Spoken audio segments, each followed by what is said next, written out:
నిన్ను ఎవరూ రక్షించలేనప్పుడు దేవుడు రక్షిస్తాడు. నీ శత్రువులపై దేవుని జవాబు ఇదే. దేవా, నీ నామమును బట్టి నన్ను రక్షింపుము, నీ పరాక్రమమును బట్టి నాకు న్యాయము తీర్చుము. దేవా, నా ప్రార్థన ఆలకింపుము, నా నోటి మాటలు చెవినిబెట్టుము. అన్యులు నా మీదికి లేచియున్నారు, బలాఢ్యులు నా ప్రాణము తీయజూచుచున్నారు, వారు తమ ఎదుట దేవుని ఉంచుకున్నవారు కారు. సెలా. ఇదిగో దేవుడే నాకు సహాయకుడు, ప్రభువే నా ప్రాణమును ఆదరించువాడు.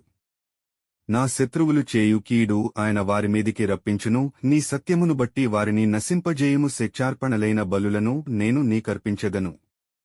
యెహోవా, నీ నామము ఉత్తమము, నేను దానికి కృతజ్ఞతాస్తుతులు చెల్లించుచున్నాను. ఆపదలన్నిటిలో నుండి ఆయన నన్ను విడిపించియున్నాడు, నా శత్రువుల గతిని చూచి నా కన్ను సంతోషించుచున్నది.